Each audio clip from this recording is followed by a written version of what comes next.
Assalamu alaikum. Welcome to the compiler construction course in lecture number 18.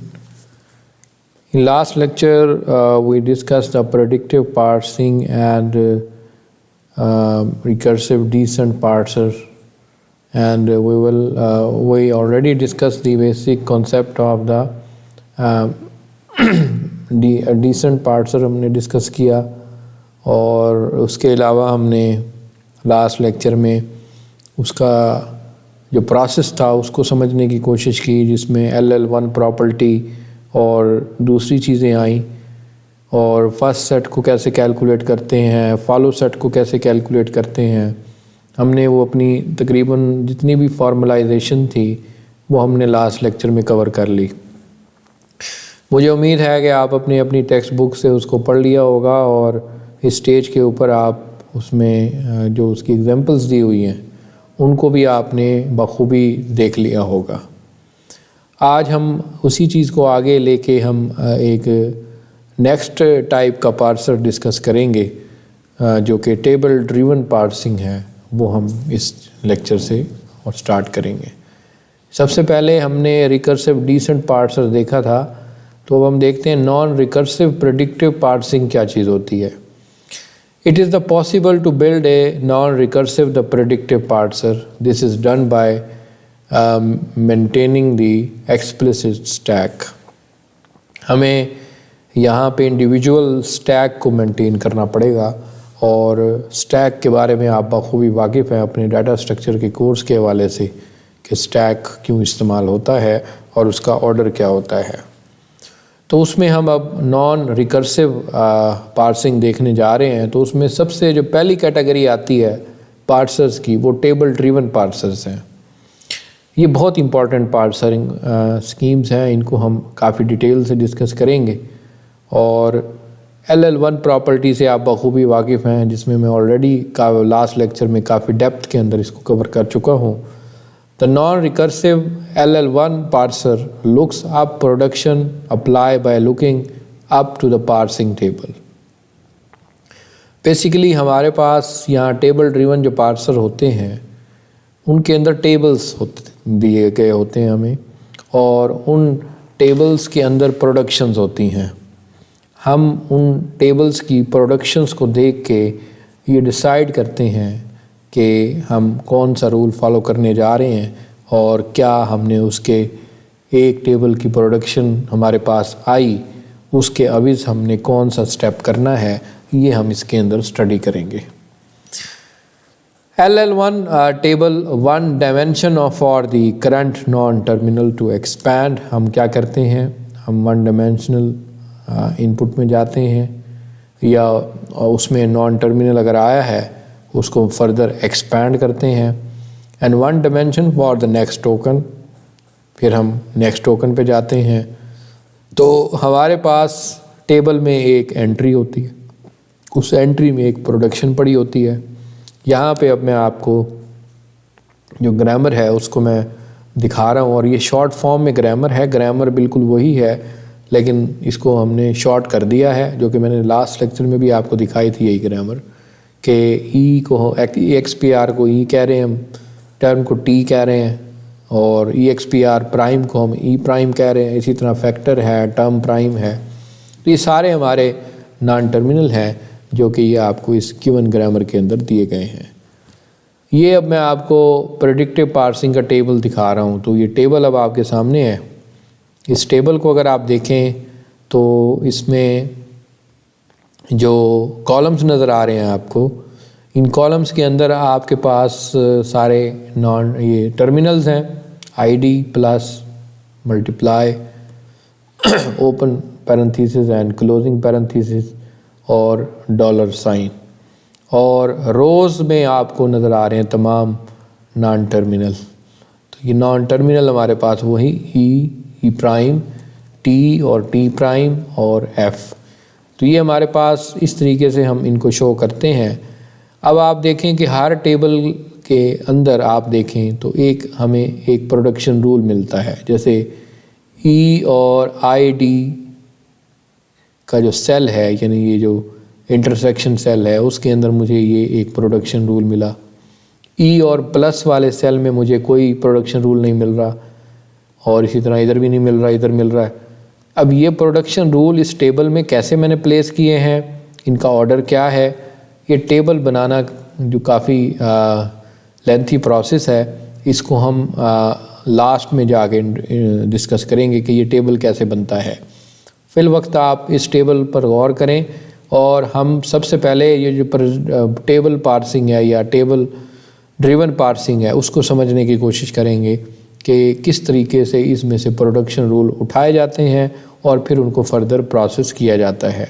ये चीज़ हम discuss करेंगे कई लेक्चर्स में, और जैसे ही ये हमारा काम मुकम्मल हो जाएगा तो फाइनली हम इस टेबल को कंस्ट्रक्शन के हवाले से देखेंगे कि ये टेबल बनाते कैसे हैं। तो सबसे पहले यहाँ पे अब आपके सामने ये टेबल है, ये सारे प्रोडक्शन रूल्स हैं। अच्छा, अब जहाँ पे आपको प्रोडक्शन रूल्स नहीं नज़र आ रहे, जैसे कि ये सेल है, ये है, ये है, ये बेसिकली एरर प्रोड्यूस करते हैं। मिसाल के तौर पे ई प्राइम और मल्टीप्लाई वाले सेल में मुझे कुछ भी नहीं मिल रहा, तो इसका मतलब है कि मैंने गलत चीज़ को चूज़ कर लिया और इसके अगेंस्ट मुझे कोई एरर मिलना चाहिए। तो ये एक चीज़ है। उसके अलावा आगे चलते हैं, तो यहाँ पे जैसे मैंने हाईलाइट किया है कि रोज़ जो हैं वो करंट नॉन टर्मिनल एक्सपैंड है, और जो कॉलम है वो बेसिकली कॉलम्स या नेक्स्ट टोकन्स जो आपके इनपुट में आते हैं वो दिखाए हुए हैं, और आखिर में डॉलर हैं। बाकी ये जो आपको नज़र आ रही हैं मैंने दिखाया है, ये सारी टेबल की एंट्रीज और प्रोडक्शंस हैं, जिनको लिखते कैसे हैं ये तो मैं बाद में ही बताऊंगा, लेकिन इस स्टेज के ऊपर आपको ये रूल्स तो वही हैं ऑफ कोर्स जो ग्रामर में हैं, लेकिन इनको ज़ाहिर है कॉरस्पॉन्डिंग एंट्री में डाला गया है, वो एक ख़ास लॉजिकल बुनियाद पे डाला गया है, उसको हम आगे चल के डिस्कस करेंगे। उसके बाद ब्लैंक एंट्री, जैसे मैंने कहा है कि ये एक एरर्स का सबब बनती हैं, इनको हम आगे चल के देखेंगे। The predictive parser uses an explicit stack to keep the track of pending non-terminals. जितने भी हमारे इंटरमीडिएट नॉन टर्मिनल होंगे जो कि पेंडिंग होंगे, उनका हिसाब किताब हम स्टैक के ऊपर रखते हैं। तो हम स्टैक बनाएंगे एंड इट कैन दस इम्प्लीमेंटेड विदाउट रिकर्जन, इसमें कोई रिकर्जन वगैरह इम्प्लीमेंट नहीं होगी। तो ये अब आपके सामने मैंने आपको एक स्टैक या पूरी एक पिक्चर दिखाई है जो हम इस्तेमाल करेंगे। तो यहाँ पे आपके सामने हमारे पास लेफ़्ट साइड पे स्टैक है, इस स्टैक में सिंबल्स हैं एक्स वाई जेड, और आखिर में पड़ा है dollar sign. Of course stack के last in first out order को देख के जो सबसे टॉप पे होगा वो सबसे पहले हम उसको बाहर निकालेंगे, यानी पॉप करेंगे, और उसके बाद वाला आ जाएगा, और सबसे आखिर में यहाँ डॉलर निकलेगा बाहर, क्योंकि ये सबसे आखिर में पड़ा हुआ है। उसके बाद यहाँ पे हमारे पास इनपुट का एरिया है, और इनपुट में हमारे पास वो तमाम इनपुट पड़ी हुई है जो एज ए प्रोसेस होनी है। तो यहाँ आप देखें कि सबसे पहले ए है, फिर प्लस है, फिर बी है, फिर आगे डॉलर साइन है। उसके बाद यहाँ पे हमारा प्रेडिक्टिव पार्सर होगा जो स्टैक को और इनपुट को यूज़ करेगा। और एक और चीज़ होती है पार्सिंग टेबल, जो अभी हमने एम देखा है उसको हम पार्सिंग टेबल कहते हैं। इन तीनों चीज़ों को इस्तेमाल करके क्या जनरेट करेगा, एक आउटपुट जनरेट करेगा जिसको हम आगे यूज़ करेंगे। सबसे पहले L1 पार्सिंग एल्गोरिथम हम इस पर अभी चलाएंगे। तो यहाँ पे input buffer contains the string to be the parsed, input में वो बफर होता है यानी जिसमें इनपुट लेटर्स पड़े हुए हैं सारे, एंड डॉलर जो है वो एंड मार्कर है। बेसिकली ये हमें ये बता रहा है कि अब यहाँ से आगे इनपुट ख़त्म हो चुकी है, ये आखिरी मतलब सिंबल होगा। तो इससे कंपाइलर को ये पता चलेगा कि जी अब आगे इनपुट में और कोई टोकन या लेटर नहीं है।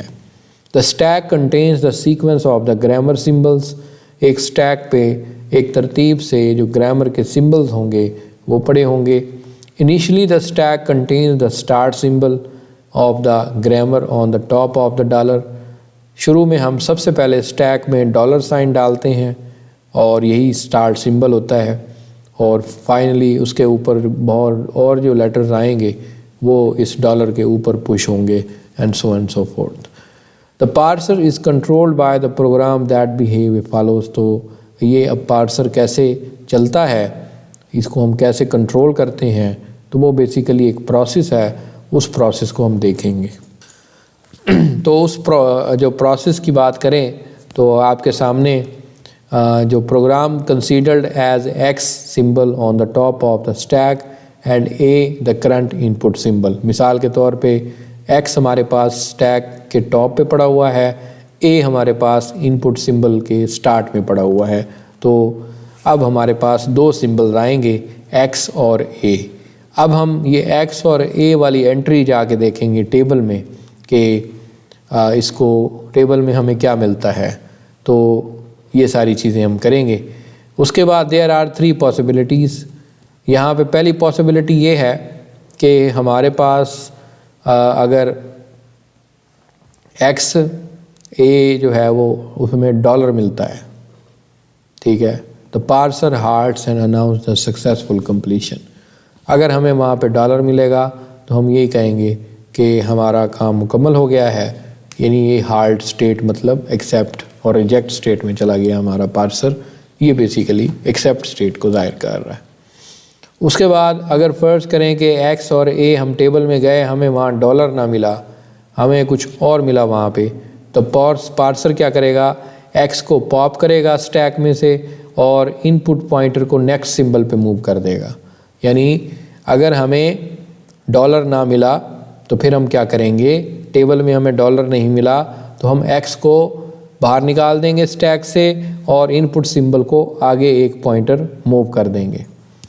तीसरी पॉसिबिलिटी ये है कि अगर हमें एक्स जो है वो नॉन टर्मिनल मिला है, ठीक है, अगर फ़र्ज़ करें कि एक्स जो है वो एक नॉन टर्मिनल है, तो हमें टेबल में इसके यानी ए एक्स और कोरस्पॉन्डिंग नॉन टर्मिनल कोई अगर है तो उसके अगेंस्ट मुझे कोई प्रोडक्शन रूल मिला है, तो वो टेबल की एंट्री मिलेगी, जैसे कि यहाँ पे लिखा हुआ है m इंटू एक्स कॉमा ए, यानी ये मुझे टेबल से एंट्री मिली।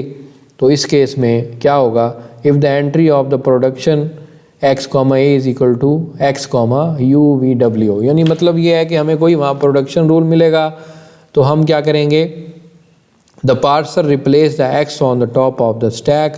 अगेन हम स्टैक के टॉप पे से एक्स को रिमूव करेंगे और जो नया नॉन टर्मिनल आया है उसको हम पुश कर देंगे स्टैक के ऊपर। अगेन अगर हमें कोई टेबल या नॉन टर्मिनल मिला टेबल से तो हम क्या करेंगे, ये जो करंट एक्स हमारा पड़ा हुआ है टॉप ऑफ द स्टैक, इसको पॉप करेंगे और इसकी जगह पे वो जो नया हमारा नॉन टर्मिनल आया है वो पुश कर देंगे। तो ये केस तो हो गया नॉन टर्मिनल के केस में। और टर्मिनल के केस में हम क्या करते हैं, एक्स को बाहर निकाल देते हैं और इनपुट को अगले सिंबल पे मूव कर देते हैं। तो दोनों पॉसिबिलिटी, बल्कि तीनों पॉसिबिलिटी मैं आप यहाँ पे बता चुका हूँ। उसके बाद the output of the parser just print the production use. तो जो पार्सर होगा वो हमें इस तरह एक्स इज इंटू यू, जो नया टर्मिनल होगा उसकी जगह रिप्लेस हो जाएगा। आखिरी एंट्री जो हमें मिलती है वो, अगर हमें ये वाली जो प्रोडक्शन मिली वो किसी खाली सेल के ऊपर हमें ले गई टेबल के, यानी वो एरर वाली स्टेट के ऊपर, तो फिर हम वहाँ पे अपनी मशीन की रिकवरी का मेथड कॉल करेंगे और जाहिर है वहाँ से रिकॉल दोबारा होगी। तो यहाँ पे अब हम अपना जो सारा प्रोसेस था वो हमने मुकम्मल कर लिया आज के लेक्चर में। अगले लेक्चर में हम इसकी एक एग्जांपल कवर करेंगे और देखेंगे कि किस तरीके से वर्क करता है। तो ये जो अभी तक मैंने आपको सारा डिस्कशन किया है आपके सामने, ये उसका प्रोसेस है, यानी वो मैंने सारे एल्गोरिदम के स्टेप आपके सामने बता दिए हैं। अब आपकी रिस्पॉन्सिबिलिटी है कि उन स्टेप को अपने जहन में रखें। अगले लेक्चर में हम यहीं से आगे कंटिन्यू करेंगे और इस एग्जाम्पल के ऊपर वो तमाम स्टेप्स को हम अप्लाई करके देखेंगे कि वो नतीजा निकल रहा है या नहीं निकल रहा। तो अगले लेक्चर तक के लिए मैं आपसे इजाज़त चाहता हूँ। खुदा हाफिज़।